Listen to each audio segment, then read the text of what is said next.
Мамдумада эмгек мигранттарына үй бүлөсүн Орусияга алып барууга тыюу салуу сунуштады.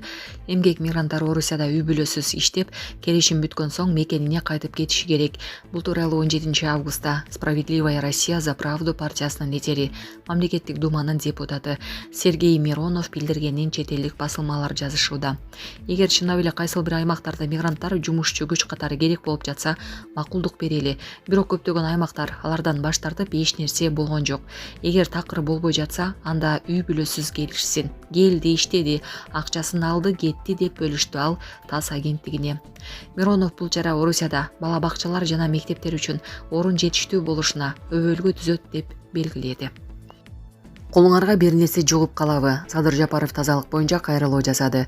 Бүгүн 17 августта президент Садыр Жапаров социалдык түйүндөгү баракчасына видео киргизип, тазалык тууралуу билдирүү жасады.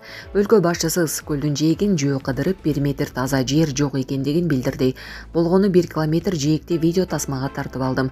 Өзүңүздөр көрүп тургандай 1 метр таза жер жок. Жээктин баары таштандыга толуп кеткен. Анысы аз келгенсип унаалар менен көлгө чейин кирип алышкан.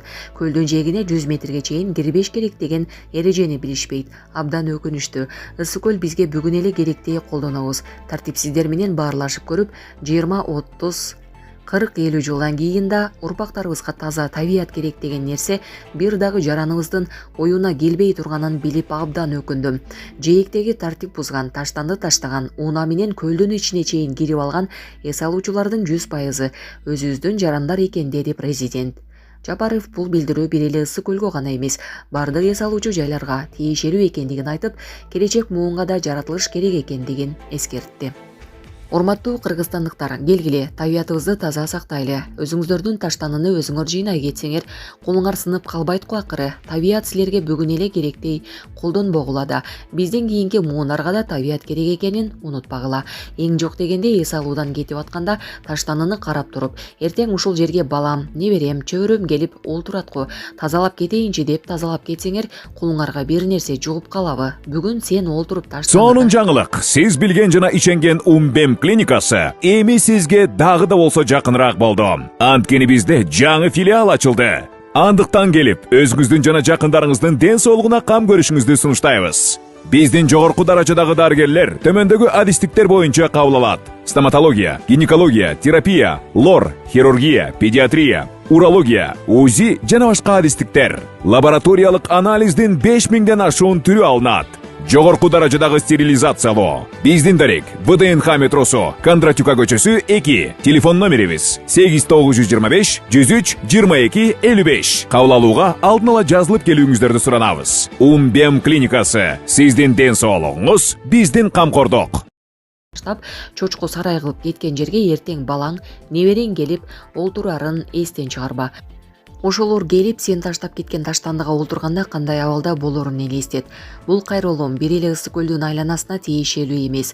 Бүткүл өлкө боюнча эс алуучу жайларга, жайлоолордо жашаган жарандарыбызга, жергиликтүү элдерге, деги эле кыргызстандыктардын баарына тиешелүү деп жыйынтыктады өлкө башчысы. Булак Суперкежи. Нью-Йорк шаарында болгон атышууда 3 адам каза болду. AQShnын Нью-Йорк шаарындагы Бруклин районунда болгон атышууда 3 адам каза болуп, дагы 8 адам жаракат алды.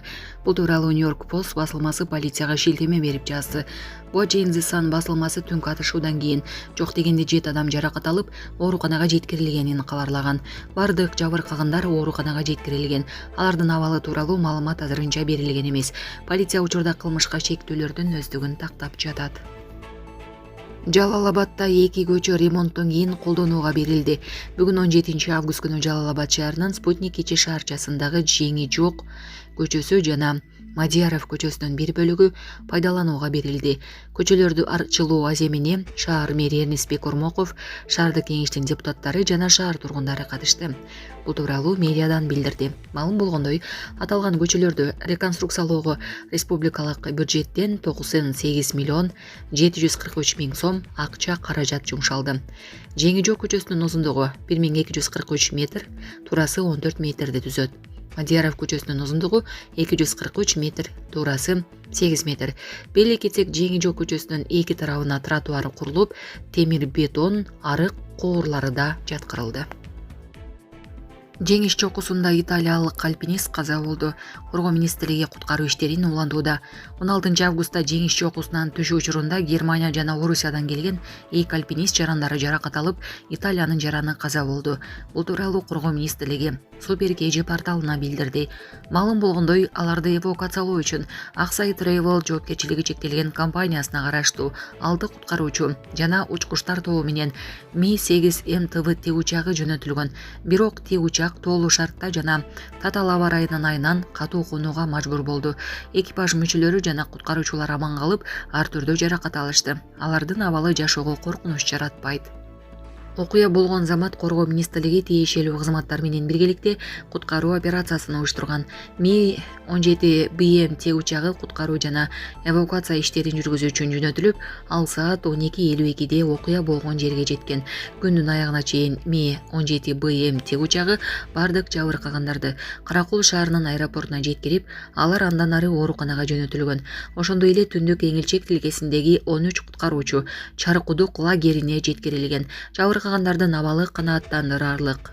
Аба ырайынын кескин начарлашы жана түн кирип калгандыгына байланыштуу 16 августта бардык учуулар жана эвакуация иштери убактылуу токтотулган деп айтылат маалыматта. Министрлик кошумчалагандай, бүгүн 17 августта калган альпинисттерди куткаруу жана эвакуациялоо иштери улантылууда. Ошондой эле окуянын себептерин аныктоо жана тигучактын техникалык абалын баалоо боюнча адистер өз иштерин жүргүзүшөт. Айта кетсек, 16 августта жеңиш чокусуна альпинисттерди куткарууга барган тигучак авариялык конуу жасагандыгы айтылды.